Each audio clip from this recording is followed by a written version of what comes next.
मध्ये सुतब्धमणमण्डपरत्नवेद्यां सिंहासनोपरि गतां परिपेतवर्णां पीताम्बरमाल्य विभूताङ्गीं देवीं नमामि धृतमुद्गर्भैर्जिह्वां जिह्वाग्रमादाय करेण देवीं वामेन शत्रुं परिपीडयन्तीं गदाभिघातेन च दक्षिणेन पीताम्बराढ्यां द्विभुजां नमामि।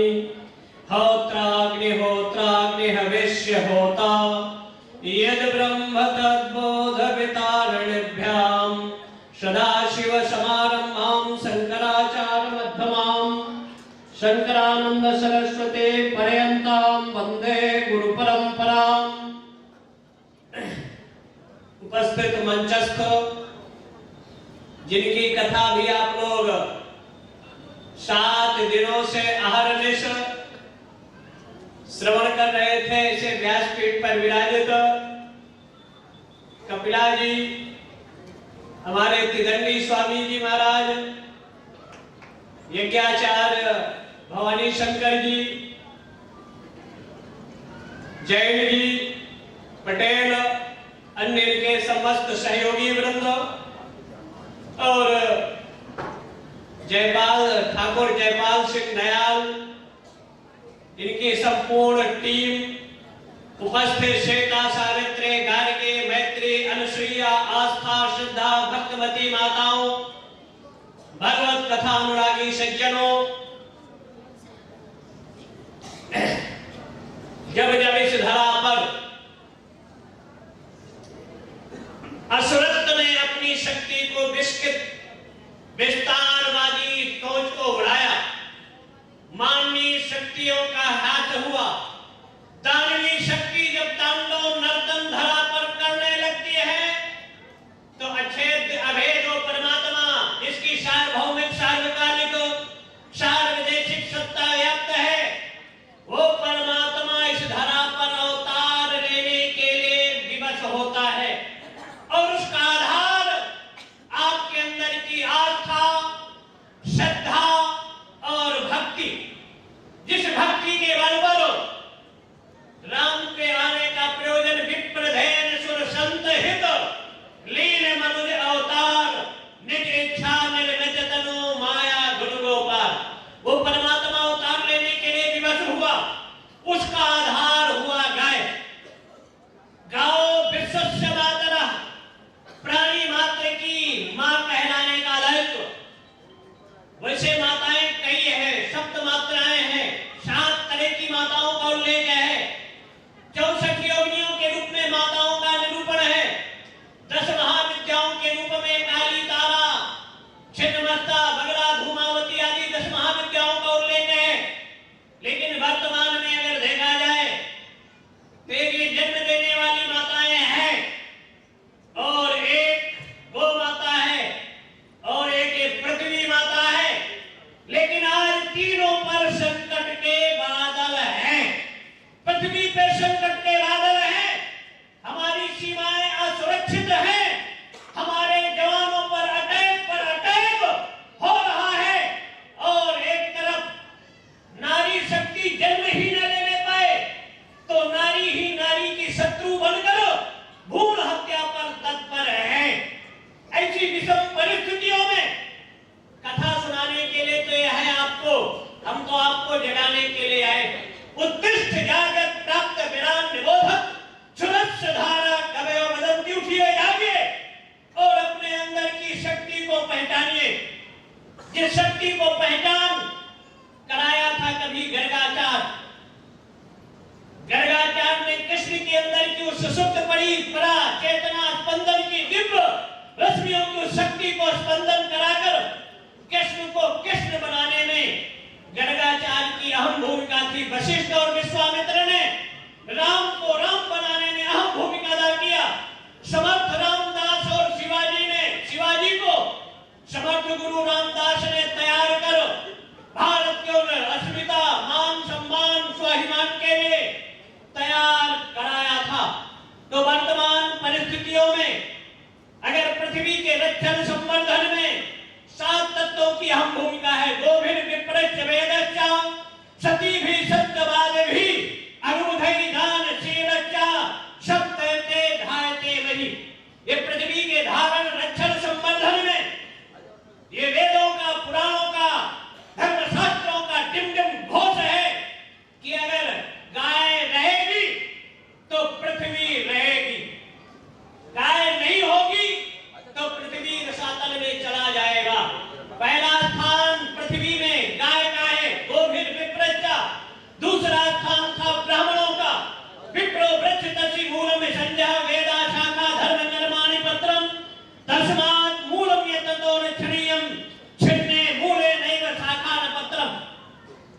तीसरा स्थान था वेदों का। विश्व की सबसे प्राचीन पुरातन कृति, अगर ज्ञान का अक्षय भंडार था 2 से 10 देशों के पास, तो भारत के पास था जो वेदों का अक्षय भंडार, ज्ञान का भंडार था। वेद वैसे अपौरुषेय हैं, किसी मनुष्य की रचना नहीं, लेकिन काल मीमांसा की दृष्टि से अगर हम देखें तो 55 मील 56 खरब 38 अरब 71 करोड़ 81 लाख 307 वर्ष से भी प्राचीन वेदों का इतिहास है। जैसे आपके शरीर की श्वास है, श्वास अगर बंद हो जाए तो जीवन का अंत, तो विश्व ब्रह्मांड के निश्वास के रूप में वेद थे। दुनिया में कोई ऐसा ज्ञान नहीं था जो वेदों पर ना रहा हो। वेद ज्ञान विश्व में शांति, सद्भाव, अराजकता, उच्छृंखलता के समापन, कोई ऐसी विधा नहीं कि राजा को कैसे राजपाट चलाना चाहिए, घर में परिवार का वातावरण कैसे निर्मित हो। वेद मनुष्य के अंदर देवत्व का संचार कर सकता है। वैदिक ज्ञान वो ज्ञान था जिसमें वेद वो ज्ञान थे जिस ज्ञान में के माध्यम से धेनु सूक्तम का निर्माण वेदों में आता है, और उस धेनु सूक्तम के माध्यम से, धेनु के मंत्रों के माध्यम से जो आज कुपोषण की समस्या है घर घर गांव गांव में, उस समस्या से भी छुटकारा। लेकिन आज गाय का स्थान इस धरा पर कुत्तों ने ले लिया।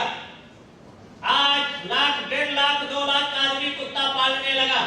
जो हमारी सरकारी एजेंसियां हैं, सरकारें हैं, उनके एजेंडा में मुर्गा पालन हो गया, मत्स्य पालन हो गया, कुक्कुट पालन हो गया, सुअर पालन हो गया, लेकिन सरकार के एजेंडों में गौ पालन नहीं है। क्यों? अगर गौ पालन इस धारा पर हो जाए तो हम तो डिम डिम घोष कहता है हमारा चरस सुश्रुत राजनी घंटू बालभट्ट कि 90% भारत के घरों से बीमारियां समाप्त हो जाएं, स्वस्थ समाज का निर्माण हो जाए। और ये तभी संभव होगा जब हर परिवार को शुद्ध, कम से कम गोप्रति बने आप। गाय का छाछ, गाय का दही, गाय का घी अपने जीवन में अगर उपयोग करिए, अगर आप अपने 5 वर्ष की अवस्था से अपने शिशु को गाय का घी लगाते हैं तो बालभट्ट जी कहते हैं कि आजीवन आपको उपनेत्र चश्मा नहीं लगाना पड़ेगा। नेत्र की जो शक्ति है आपकी सही रहेगी। कैंसर जैसी बीमारी अगर गाय के पंच पदार्थों का सेवन किया जाए पहले स्टेज में, तो 6 साल के अंदर कैंसर को 80% कंट्रोल किया जा सकता है। उसके साथ तुलसी और आंवला का उपयोग अगर किया जाए तो बहुत तरह की व्याधियां हैं, गैस्ट्रिक की समस्या है, और जिनको अगर संतान नहीं, रघुवंश का इतिहास है कि गाय की सेवा से नर्मदा से निकला हुआ शिवलिंग और भारतीय नस्ल की गाय से शनिवार का दिन हो, प्रदोष हो, शशांक शेखर पिलंकर भगवान शिव का रुद्राष्टाध्याय के माध्यम से पति और पत्नी मिलकर अभिषेक करें, व्रत रहे, और अभिषेक के बाद उस दुग्ध का पायस निर्माण कर उसका सेवन करें। 7 साल के अंदर तक आपको 100% संतान की प्राप्ति हो सकती है। बहुत से ऐसे प्रयोग है कृषि के क्षेत्र में जो यूरिया, डीएपी के निर्मित खाद्य पदार्थ अमेरिका में वो 100 रुपया डॉलर, और जो गाय के गोबर के खाद से निर्मित खाद्य पदार्थ वो 1000 रुपया डॉलर। लेकिन भारत वही यूरिया, डीएपी का विष फैलाकर खेती के क्षेत्र में ज्यादातर जो पैदावार का विकृति आई है, आर्थिक दृष्टि से, बिल्डिंगों की दृष्टि से आप समृद्ध बनिए, लेकिन भारत गो दृष्टि से संपन्न, संवर्धित जब नहीं होगा। आज श्रीलंका में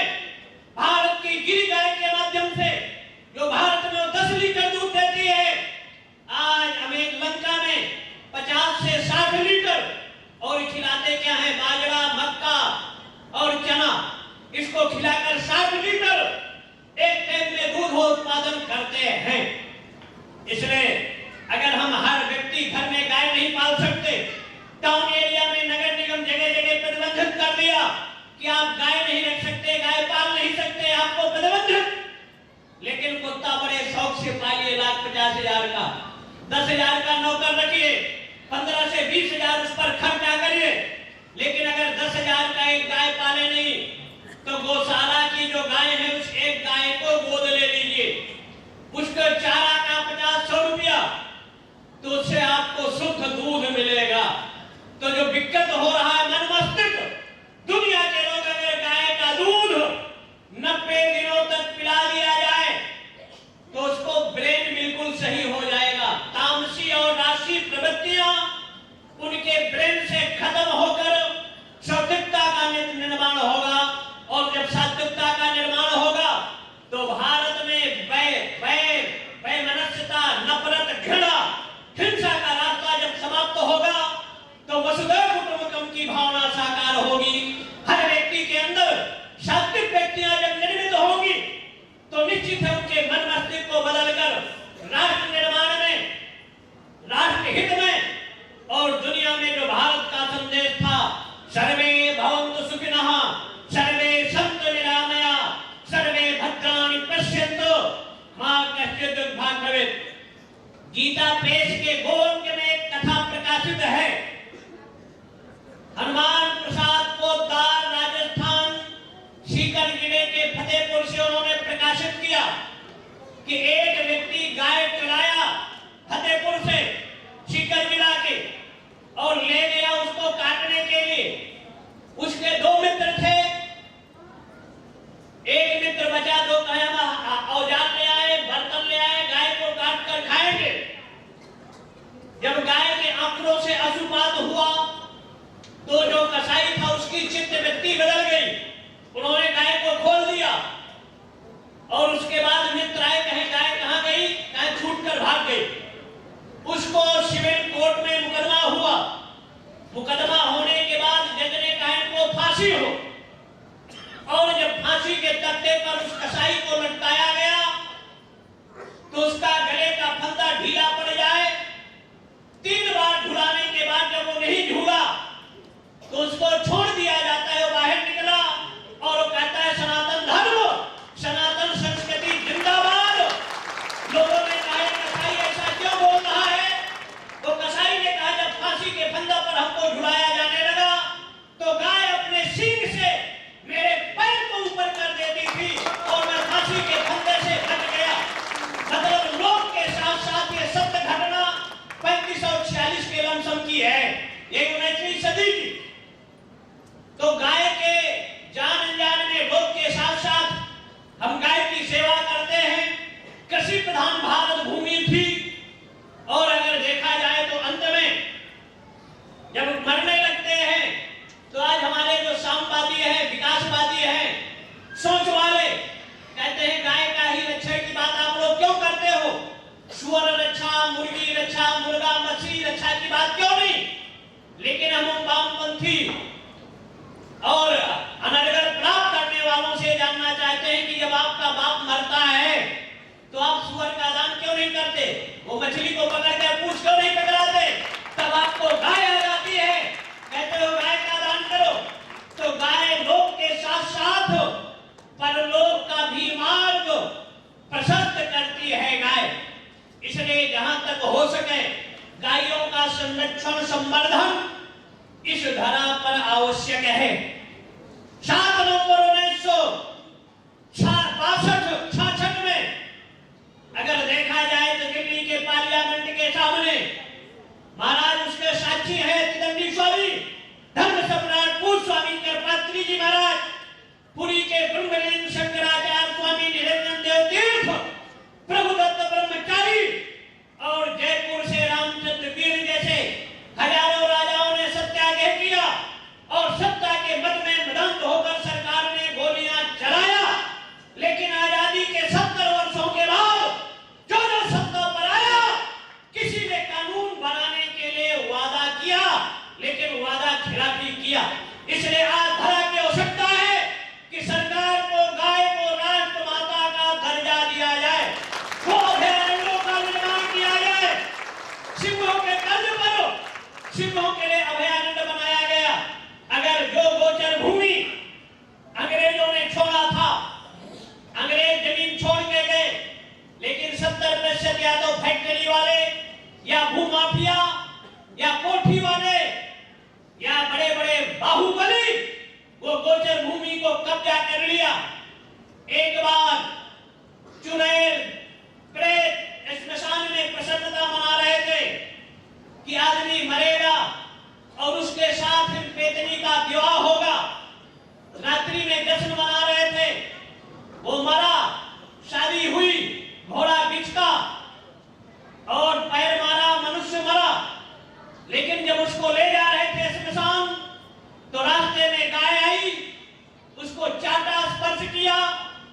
पूंछ के उसको झाड़ा और जब उसको स्मशान ले गए तो वहां से महात्मा जी जा रहे थे, देखा कि बड़ा उत्सव था स्मशान में रात्रि में, और जब वापस आ रहे थे तो एक लड़की का बाल नोच रहे थे, उसका खाल नोच रहे थे। कहा ये क्या है? कहा आदमी मरा, इनका विवाह होने वाला था, लेकिन उसको गाय ने स्पर्श कर दिया और वो गोलोक चला गया, वो प्रेत नहीं बना। इसलिए गाय की महिमा अपरंपार है, जिसको वेदों ने, उपनिषदों में, अनेक धर्म शास्त्रों में गाय की महिमा का वर्णन है। देशी काली गाय रखें, भारतीय नस्ल की, और नर्मदा से निकला हुआ शिवलिंग, और उसमें अगर शुक्ल यजुर्वेद के रुद्राष्टाध्याय के मंत्रों से अभिषेचन किया जाए प्रदोष में, तो 100% संतान की प्राप्ति आज भी हो सकती है। निराश होने की जरूरत नहीं। दिलीप रघुवंश में, रघुवंश के दिलीप का इतिहास मिलता है। रघुवंशियों का उन्होंने गाय की सेवा किया और जो चाहा उन्होंने प्राप्त किया। इसलिए आपकी नगरी, आपका क्षेत्र, आपकी उपस्थिति, आपकी आस्था, आपकी श्रद्धा भक्ति ये निरूपित करती है कि आपके गाय के प्रति आस्था है। और आस्था अगर दृढ़ है, जो लोग चाहते हैं वो हत्या ना हो, हाथ उठाइए, नीचे करिए। जो लोग चाहते हैं गो हत्या हो, हाथ उठाओ। कोई नहीं। तो डेमोक्रेसी क्या कहती है? राजनीति कि जनता जो चाहे उसको सरकार को करना चाहिए। 99% भारत की जनता नहीं चाहती कि गो हत्या हो, और उसके बावजूद ये धर्म मंच भारत सरकार से मांग करता है कि भारत में 10,500, 12,500 बूचड़खानों के लाइसेंस निरस्त किया जाए। गाय का मांस का निर्यात विदेशों में तत्काल रोका जाए और गाय को राष्ट्रमाता का दर्जा दिया जाए। ये धर्म मंच, ये दक्षिण की भूमि, जो धर्म की भूमि रही, क्रांतिकारियों की भूमि रही और वीर की भी भूमि रही, दक्षिण का ये द्वार कहा जाता है। इसलिए सब हमको मिलजुल कर, और इसके साथ साथ आज भारत पर संकट के बादल हैं। जो संकट के बादल तेतरा में थे, तेता में रावण ने बड़े बड़े यहाँ 2 महिलाओं को मुख्यमंत्री नियुक्त किया था। एक बिहार से लेकर नागालैंड तक, जिसकी बागडोर उन्होंने तारका के हाथ में दिया, और उत्तर मध्य प्रदेश से लेकर मध्य प्रदेश, छत्तीसगढ़, आंध्र, तमिल, केरल, कर्नाटक, गुजरात, राजस्थान, उसकी बागडोर थी शूर्पणखा के हाथ में। उनके मंत्री हुआ करते थे दो, एक तरफ खरदूषण और एक तरफ मरीच और स्वाहु। भारत की प्रभुसत्ता को लूट रहे थे। ऋषि मुनि यज्ञ आदि काम करने में तत्पर नहीं हो रहे थे। यज्ञ हो तो यज्ञ को विध्वंस कर दे रहे थे। और उस समय जो आतंकवादियों का रास्ता था, वही रास्ता आज भी है। अगर उस समय का इतिहास पुराणाम पंचमो वेदा, वाल्मीकि और महाभारत को उठाकर अगर देख लो, तो उस समय का जो रास्ता था वो आज भी है। लेकिन उस समय यज्ञ के मंत्रों से शंगी ऋषि ने वशिष्ठ के मार्गदर्शन पर दशरथ जैसे चक्रवर्ती को जजमान बनाकर, जहां एलोपैथ होमोपैथ ने निराश कर दिया कि इनको संतान नहीं होगी, तो देवाधीनम जगत सर्वम मंत्राधीनश्च देवता, देवता ब्राह्मणाधीनम ऋषियों ने मंत्रों का उपयोग किया, और परिणाम जहां एक संतान का था, 4 संतानों के उत्पादन करो, सृजन करो, और एक तरह से यज्ञ की रक्षा को आधार लेकर यज्ञ से उत्पन्न यज्ञ के बालकों ने विश्वामित्र के यज्ञ की रक्षा किया, और यज्ञ भूमि में भूल उठाए पनकीन निश्चलहीन करहुमहि। भारत के 2 बालकों ने लंका में भारत का डंका बजाया और विश्व से उग्रवाद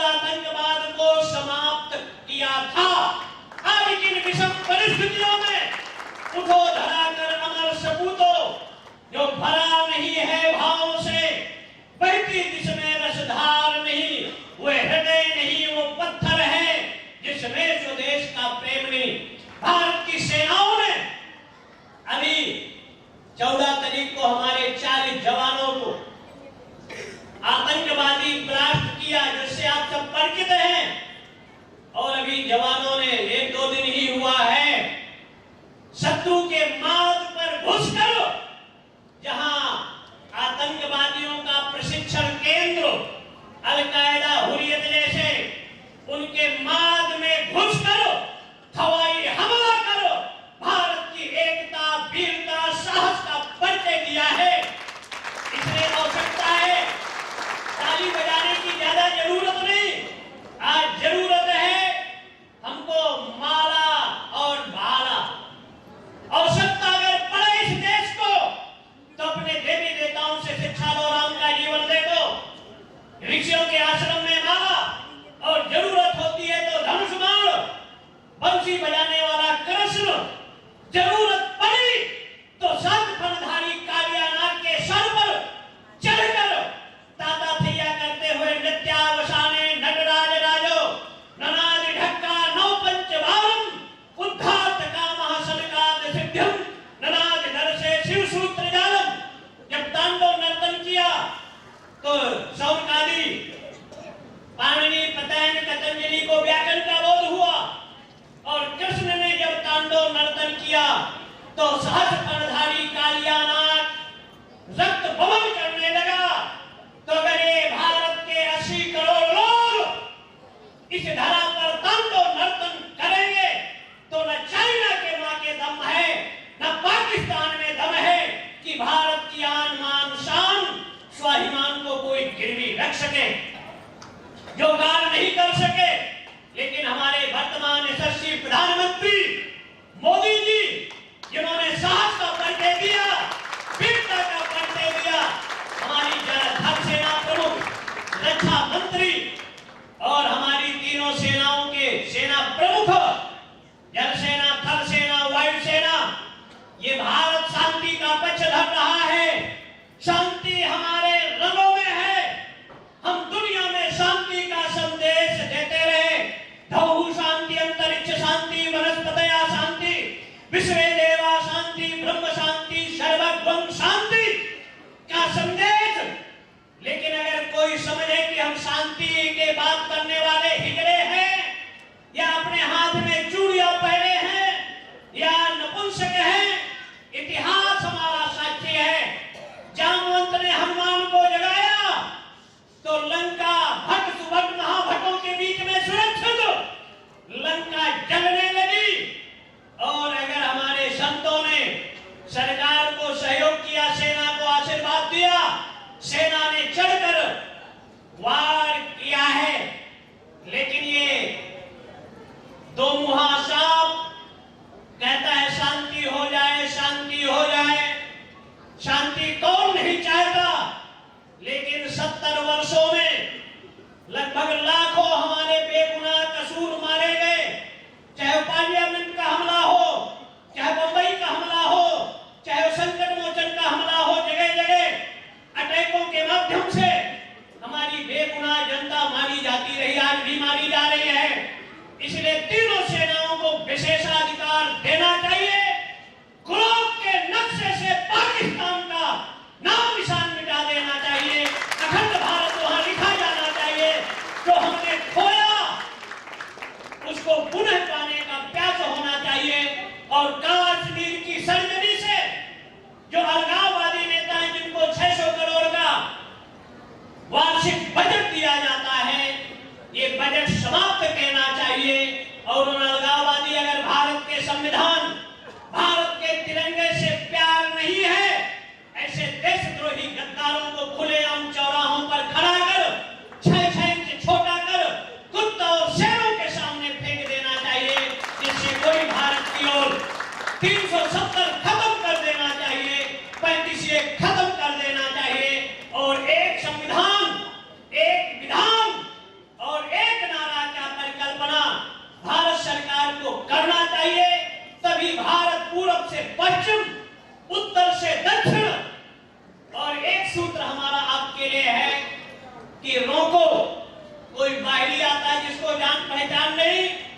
उसको पहले रोको, पुलिस में शिकायत करो, और पुलिस शिकायत के बाद जब कार्रवाई नहीं करे तो 2 हाथ का डंडा लेके उसको ठोको, तो अपने आप भारत सुरक्षित और संरक्षित रहेगा।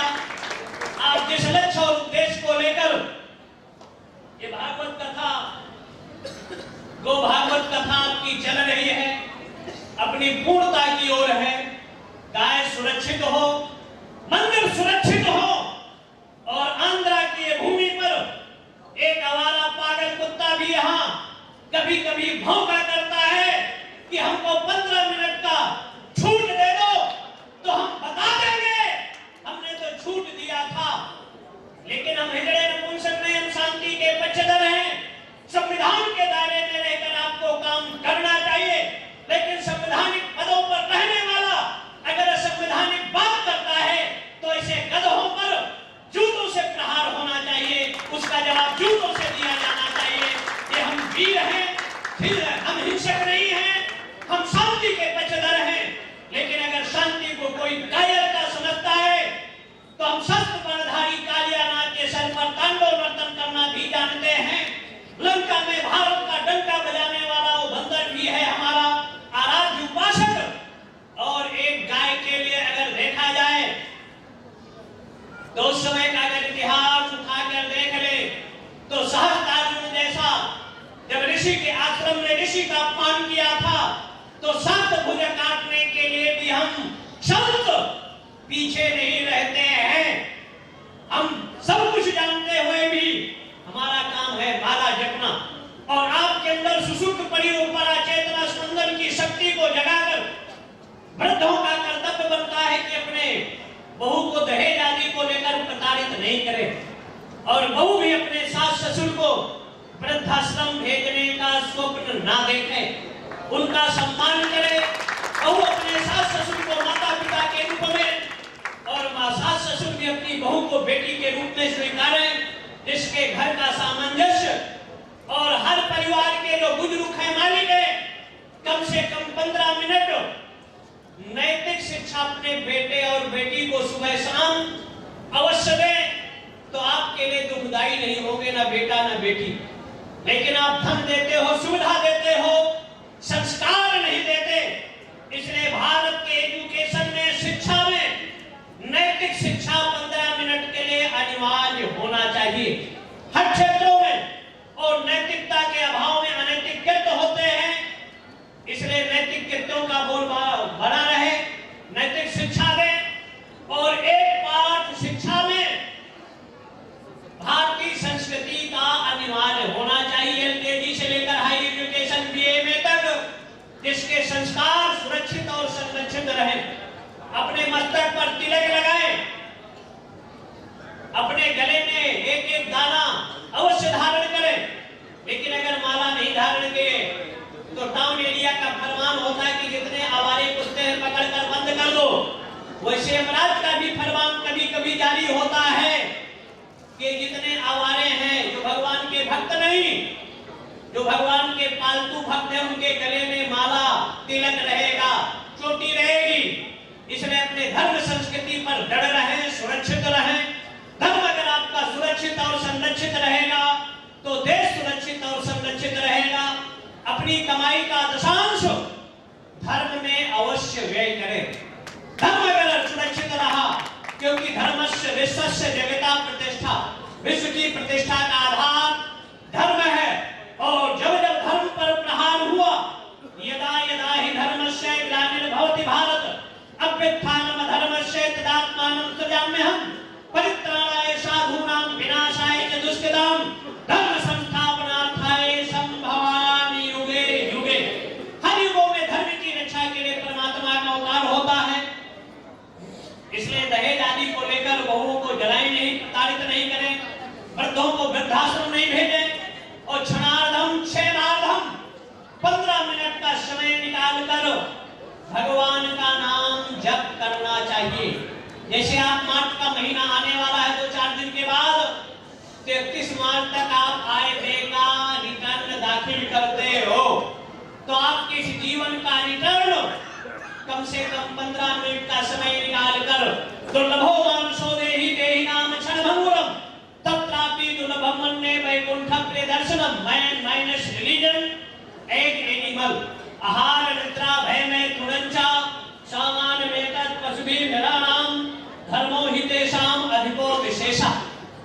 मतलब जो मानव जीवन है देव दुर्लभ है। देव दुर्लभ मानव जीवन प्राप्त करने के बाद भी पंच कर्मेंद्रिय, पंच ज्ञानेंद्रिय और 11वां मन को एकाग्र कर 5 मिनट के लिए भगवान के नाम का जप अवश्य करें। राम नाम लेने में अधिकार शब्द का काकभुसुंडी कौआ, जामवंत भालू, हनुमान जी महाराज बंदर, दशखान मुसलमान, महात्मा गांधी एक राजनीतिक। इसलिए राम कहो आराम मिलेगा, खाने को बादाम मिलेगा, रहने को मकान मिलेगा, उड़ने को विमान मिलेगा। इसलिए राम नाम कम से कम नित्य प्रति अवश्य अपने जीवन में जपें। आपके जीवन का कल्याण होगा, उत्कर्ष होगा। सर्वे भवन्तु सुखिनः, सर्वे सन्तु निरामयाः, सर्वे भद्राणि पश्यन्तु मा कश्चित् दुःखं भवेत्। 2 मिनट प्रेम के साथ भगवान का नाम श्री राम जय राम जय जय राम, श्री राम जय राम जय जय राम, श्री राम जय राम जय जय राम। धर्म की अधर्म का नाश मत करो। हम पड़ोसियों का नाश नहीं चाहते, क्योंकि भागवत के 7वें स्कंद में धर्म की उत्पत्ति हृदय और अधर्म की उत्पत्ति पृष्ठ से। इसलिए अधर्म का नाश नहीं, उद्धार हो। अधर्म का उद्धार हो। प्राणियों में गौ माता की गौ हत्या बंद मत करो। अगर यहाँ के मुख्यमंत्री आज बंद कर दे, दूसरा चालू हो जाएगा। इसलिए गौ हत्या का कलुषित कलंक इस धरा से सदा सर्वा के लिए समाप्त हो। गौ हत्या समाप्त हो। गौ हत्या, गौ हत्या, भारत अखंड हो। भारत का संविधान शास्त्रीय हो। भारत का संविधान मठ और मंदिरों की मर्यादा सुरक्षित हो। मठ और मंदिरों की मर्यादा हो।